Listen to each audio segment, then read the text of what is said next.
ഇന്നത്തെ കാർത്തിക ദീപം എപ്പിസോഡ് റിവ്യൂയിലേക്ക് എല്ലാവർക്കും സ്വാഗതം. എപ്പിസോഡ് തുടങ്ങുമ്പോൾ തന്നെ വിജിതേനെയും കൂട്ടി ദീപൻ കല്യാണ വേഷത്തിൽ ഫോട്ടോ എടുക്കാൻ വേണ്ടി സ്റ്റുഡിയോയിലേക്ക് കയറ്റിയിട്ടുണ്ടാവും. വിജിത പേടിച്ചുകൊണ്ടായിരിക്കും സ്റ്റുഡിയോയിലേക്ക് കയറിയത്. സ്റ്റുഡിയോയുടെ വാതിൽ തുറന്നതും മുന്നിൽ തന്നെ കാണും ഉണ്ണിയുടെയും വിജിതയുടെയും കല്യാണ ഫോട്ടോ വലിയൊരു ഫ്രെയിം ചെയ്തിട്ട് മുന്നിൽ തന്നെ. ഇത് കണ്ട് വിജിത ഞെട്ടിയിട്ട് എന്താ ചെയ്യേണ്ടതെന്നുള്ളൊരു അവസ്ഥയിലായിരിക്കും. ബാക്കിൽ തന്നെ ദീപൻ ഇതൊക്കെ കണ്ടുകൊണ്ട് വിജിതേൻ്റെ ഞെട്ടലൊക്കെ കഴിയട്ടെ, എന്നിട്ട് ബാക്കി ചോദിക്കാമെന്നുള്ള രീതിയിൽ പുറകിലിങ്ങനെ നിൽക്കുകയും ചെയ്യും. എന്നിട്ടിങ്ങനെ പറയുകയാണ്, അല്ലടി ഇതെപ്പോൾ സംഭവിച്ചു? ഇതൊന്നും ഞാൻ അറിഞ്ഞില്ലല്ലോ. ഒന്നും മിണ്ടാതെ, ഒരക്ഷരം പോലും മിണ്ടാതെ ഞെട്ടലോടെ വേർത്തൊക്കെ നിൽക്കുകയായിരിക്കും. ദീപനോട് വീഡിയോഗ്രാഫർ ഇങ്ങനെ പറയുകയാണ്, അല്ല ദീപ, നീ ഇത് കണ്ടില്ലായിരുന്നോ 2 ആഴ്ച വന്ന സമയത്ത്? ആ, അത് തന്നെയാണ്. എടി വിജിതേ, ഇത് ഞാൻ കുറേ ദിവസം മുന്നേ കൊണ്ടു നടന്നതാ. ഇത് ഞാൻ കണ്ടു. ഒരു തവണ ഞാൻ ഇവിടെ വന്ന് ഫോട്ടോ എടുക്കാൻ വന്ന സമയത്ത് ഒരു ഫോട്ടോ, പിന്നെ എനിക്ക് എൻ്റെ ചിത്രം ഫോട്ടോ ആയിട്ട് പകർപ്പിക്കണമെന്ന് തോന്നിയില്ല. പിന്നെ ഇത് നിനക്കൊന്ന് കാട്ടിത്തരാൻ വേണ്ടിയിട്ടും ഞാൻ കഥയറിയാതെ ആട്ടമാടുകയല്ല എന്ന് മനസ്സിലാക്കി തരാൻ വേണ്ടിയിട്ടും കൂടിയാണ് ഇവിടം വരെ നിന്നെ എത്തിച്ചത്. അധികം ആ വീഡിയോഗ്രാഫറിൻ്റെ അടുത്ത് നിന്ന് ഒന്നും സംസാരിക്കണ്ട എന്നുള്ള രീതിയിൽ ദീപൻ വിജിതനോട് പറയും, മിണ്ടാതെ നടക്ക്, പുറത്തോട്ട് നടക്കടി. ഒന്നും മിണ്ടാതെ ഇങ്ങനെ ഒരു ബൊമ്മേനെ പോലെ അങ്ങനെ നിൽക്കുകയായിരിക്കും. വിജിതനെ പിടിച്ച് വലിച്ച് കൊണ്ടും, നിന്നോടാ പറഞ്ഞത് നടക്കാൻ പുറത്തോട്ടെന്നും പറഞ്ഞിട്ട് വിജിത ഒന്നും മിണ്ടാതെ നല്ല ടെൻഷനോടെ വിയർത്ത് ഒലിച്ചുകൊണ്ടായിരിക്കും പുറത്തോട്ട് ഇറങ്ങുന്നത്, അതും വിവാഹവേഷത്തിൽ. അവിടെ നിന്നൊന്നും ഒന്നും സംസാരിക്കാതെ ദീപൻ അവളെ ബൈക്കിൻ്റെ ബാക്കിൽ കയറ്റിയിട്ട് സ്വന്തം വീട്ടിൽ കൊണ്ടെത്തിക്കും. വീട്ടിൽ കൊണ്ടിട്ട് വീട്ടിലേക്ക് അവിടെ വണ്ടി നിർത്തി വീട്ടിലേക്ക് കയറാൻ പറഞ്ഞപ്പം വിജിത നല്ല പേടിയോടെ ആയിരിക്കും ഇങ്ങനെ കയറാൻ നിൽക്കുന്നത്. നിന്നോടാ പറഞ്ഞത് കയറാൻ, എന്താ നിനക്ക് ഇത്ര പേടി? ഒന്നുമില്ല എന്നൊക്കെ പറഞ്ഞിങ്ങനെ നിൽക്കുമ്പോഴും വിജിതയ്ക്ക് ഉള്ളിൽ ആളലായിരിക്കും. കാരണം ഇത്രയും കാലം കൊണ്ടുവന്ന രഹസ്യം പുറത്തായല്ലോ. അകത്ത് കയറി വേഗം തന്നെ ദീപൻ വാതിലടയ്ക്കും. വാതിലടച്ചപ്പം വേഗം പറയുകയാണ് വിജിത, ദീപേട്ട, എനിക്ക് അങ്ങനെ ഒരു അബദ്ധം പറ്റിയെന്നുണ്ടെങ്കിലും എൻ്റെ മനസ്സ് മുഴുവൻ ഇപ്പം ദീപേട്ടനാ. എനിക്ക് അയാളുമായിട്ട് ഒരു റിലേഷനും ഇല്ല. ഇനി നീ അങ്ങനെ പറഞ്ഞോ? അല്ലടി, ഒരാളെ കല്യാണം കഴിച്ചിട്ട് എന്നിട്ടാണോ നീ ഇങ്ങനെയൊക്കെ പറയുന്നത്? അത് അന്നൊരു അബദ്ധം പറ്റിപ്പോയതാ. എൻ്റെ ആ ഒരു സമയത്തെ ഒരു മണ്ടത്തരം കാണിച്ചു പോയതാ. എന്നോട് ക്ഷമിക്കൂ ദീപേട്ട. അന്ന് ഞാൻ ജയിലിൽ പോയപ്പം എനിക്ക് എന്നെ കാത്തു നിന്നോളാന്ന് പറഞ്ഞ പെൺകുട്ടിയാ. അന്ന് നിനക്ക് 18 വയസ്സേ ഉള്ളായിരുന്നു, ഇന്ന് 21. എന്നാലും വിവാഹപ്രായമൊന്നും കഴിഞ്ഞിട്ടില്ല.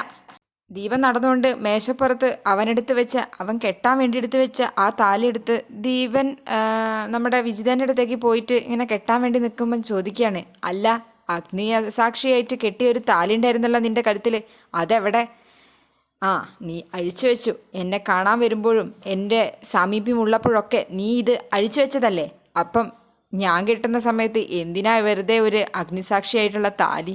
എന്തിനാ ഈ താലിക്ക് ഒരു വില? എങ്കിലും ഞാൻ ആദ്യവും അവസാനവും ഈ താലി കെട്ടാൻ വേണ്ടി വിചാരിച്ച പെൺകുട്ടി നീയാ. ജീവിക്കാൻ വിചാരിച്ചതും നിന്റെ കൂടെ തന്നെയാ. അതുകൊണ്ട് കെട്ടട്ടെ ഞാൻ ഈ കഴുത്തിൽ എൻ്റെ താലിച്ചരട്. എനിക്ക് ആ ചടങ്ങൊന്ന് നടത്തണം. കെട്ടിക്കോന്നും പറഞ്ഞ് ചിരിച്ച് സന്തോഷത്തോടെയായിരിക്കും വിജിത കെട്ടിക്കോളാൻ പറയുന്നത്. കാരണത്ത് ശരിക്കും നിനക്ക് തല്ലി തരേണ്ടതാ, പക്ഷേ നിന്നെ ഞാൻ അത്രയ്ക്ക് ആഗ്രഹിച്ചു പോയി, അതുകൊണ്ടാ. എന്തായാലും ഞാൻ നിന്നെ താലി കെട്ടാൻ പോകുമെന്നും പറഞ്ഞിട്ട് ആ താലിച്ചരടെടുത്ത് വിജിതേൻ്റെ കഴുത്തിൽ കെട്ടും. പിന്നീട് താലിമാല കൂടെ കഴുത്തിലിട്ട ശേഷം ഇങ്ങനെ പറയുകയാണ്, അതെ, നമ്മളെ രണ്ടാളും മാത്രമുള്ള കല്യാണമാണ്. അതുകൊണ്ട് നമുക്ക് രണ്ടാൾക്കും മാത്രമായിട്ടൊരു സദ്യയും പിന്നെ ദൂരെ ദൂരെ അവിടെ അങ്ങ് പോയിട്ട് ഒരു ചെറിയൊരു കൂടുകൂട്ടാം, നമ്മൾ മാത്രം. അതാ നല്ലത്. ഏത് ചെറിയ കൂടാണെങ്കിലും ഞാനുണ്ടാവും എപ്പോഴും ദീപേട്ടൻ്റെ കൂടെ. അതെ, കൂടിയേ തീരൂ എന്നും പറഞ്ഞ് ദീപൻ എന്തൊക്കെയോ മനസ്സിൽ ഉറപ്പിച്ചുകൊണ്ടായിരിക്കും അതൊക്കെ അങ്ങനെ സംസാരിക്കുന്നത്. അവിടെ കാവിശ്ശേരി കരുണനും ഭാര്യയ്ക്കും നല്ല ടെൻഷനായിരിക്കും. എന്താ സംഭവിച്ചത്, എന്തൊക്കെയാണ് ഉണ്ടായതെന്ന്. എന്നിട്ടിങ്ങനെ ഭാര്യ പറയും, നിങ്ങളൊന്ന് എന്തെങ്കിലും ഒന്ന് വിളിച്ചു നോക്ക്, എന്താ സംഭവിച്ചതെന്ന് നമുക്കറിയാലോ. ഞാൻ വിളിക്കുന്നൊന്നുമില്ല, എന്തെങ്കിലും സംഭവിച്ചിട്ടുണ്ടെങ്കിൽ എനിക്കാവില്ല. അപ്പോഴായിരിക്കും ആരോ വീട്ടിലേക്ക് വരുന്ന സൗണ്ട്, ബൈക്കിൻ്റെ സൗണ്ട് ഇങ്ങനെ കേൾക്കുന്നത്. വരുന്നതോ നമ്മുടെ അരുൺ സാറ്. എന്നിട്ട് വേഗം പറയുകയും ചെയ്യും, അയ്യോ, ആ കൃഷി ഓഫീസർ വരുന്നുണ്ട്. ദൈവമേ, എല്ലാം കഴിഞ്ഞു. എൻ്റെ ശരീരമൊക്കെ ഇങ്ങനെ തളർന്നു പോവുക. എന്താ സംഭവിക്കുക? ഇനിയിപ്പോൾ എന്താ അവർ പറയുക? എനിക്ക് പേടിയാവുക. കൃഷി ഓഫീസർ വന്നതും ചോദിക്കും, അല്ല, വിജിതനെയും കൊണ്ടിട്ട് എവിടേക്കാണ് പോയത്? അയ്യോ സാറേ, എനിക്കറിയില്ല. എന്താ സംഭവിക്കുന്നതൊന്നും ഞങ്ങൾക്ക് അറിയ പോലുമില്ല. ഞങ്ങളോട് പറഞ്ഞിട്ടുമില്ല. രാവിലെ ഇവിടുന്ന് ഉടുത്തൊരുങ്ങി പോയതാ.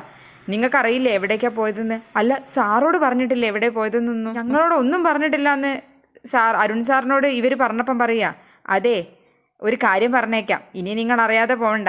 ഈ കളികളൊന്നും, നിങ്ങൾ കളിച്ച കളികളൊന്നും അറിയാതെ അല്ല ദീപൻ ആട്ടാടിയത്. അവൻ കുറച്ച് ദിവസം മുന്നേ ഇതൊക്കെ അറിഞ്ഞിട്ടുണ്ട്. ഇത് കേട്ടതും കാവിശ്ശേരി കരുണനും അമ്മയും ഞെട്ടി നിൽക്കും. എന്ന് വെച്ചാ നിങ്ങളെ മോള് നിങ്ങളെ അനന്തരവനെ കെട്ടിയെന്ന് അവൻ നേരത്തെ അറിഞ്ഞിട്ടുണ്ട്. അല്ല, ഇതൊക്കെ അറിഞ്ഞിട്ട് പിന്നെ എന്തിനാ അവനിങ്ങനെ നാടകമൊക്കെ കളിച്ചത്? അപ്പം നിങ്ങളും നിങ്ങളെ മോളും കൂടെ കളിച്ചത് നാടകമൊന്നും അല്ലായിരുന്നോ? അല്ല, നിങ്ങൾ ആരാ ഈ സത്യങ്ങളൊക്കെ അവനോട് പറഞ്ഞത്? ഇനി ഞങ്ങളെ മേലേക്കിട്ടോ. ഞങ്ങളാരും അല്ല, അവൻ സ്വയം കണ്ടതാ ഈ സത്യങ്ങളൊക്കെ. വീഡിയോഗ്രാഫറെ എടുത്തു പോയ സമയത്ത് അവിടെ ഉണ്ട്, രണ്ടാളുടെയും ഫോട്ടോ ഫ്രെയിം ചെയ്ത് വെച്ചിരിക്കുന്നു. അല്ല, വേറൊരു കാര്യം കൂടി ചോദിച്ചോട്ടെ, ഈ മതിലകത്ത് പവിത്രടത്തും കാർത്തികയൊക്കെ എവിടെ പോയി? അല്ല, നിങ്ങൾ രണ്ടാളും കൂടെ പുറത്താക്കിയതാണോ എല്ലാവരും കൂടെ ചേർന്നിട്ട്? അയ്യോ സാറേ, ഞങ്ങൾക്കറിയില്ല, അവർ കല്യാണത്തിന് പോയെന്നാ ഞങ്ങളോടും പറഞ്ഞത്. അതെ സാറേ, ദീപൻ വഴക്കിന് വന്നാൽ പോലും ഞങ്ങൾ അതിനോട് ഒന്നും പറഞ്ഞു പോവില്ല. അവനെന്തേ പറഞ്ഞു കഴിഞ്ഞാൽ ഞങ്ങളൊന്നും മിണ്ടാതെ നിൽക്കാറേ ഉള്ളൂ. ഞാൻ എന്തെങ്കിലും ഒന്ന് വിളിച്ചു നോക്കട്ടെ എന്ന് പറഞ്ഞു ഫോൺ ചെയ്ത് നോക്കുമ്പോൾ എവിടെ ബെല്ലടിയൊന്നുമില്ല, ബെല്ലടിഞ്ഞിട്ടാണെങ്കിൽ എടുക്കുന്നുമില്ല. അയ്യോ, എൻ്റെ മോൾ എന്ത് പറ്റി എന്നുള്ളൊരു ടെൻഷനായിരിക്കും അച്ഛനും അമ്മയ്ക്കും. പിന്നെ ഞാനൊരു കാര്യം പറഞ്ഞേക്കാം, ദീപനോ വിജിതയോ വിളിച്ചു കഴിഞ്ഞാൽ വേഗം എന്നെ അറിയിച്ചോളണം. സാറേ, ഞാൻ അറിയിച്ചോളാം.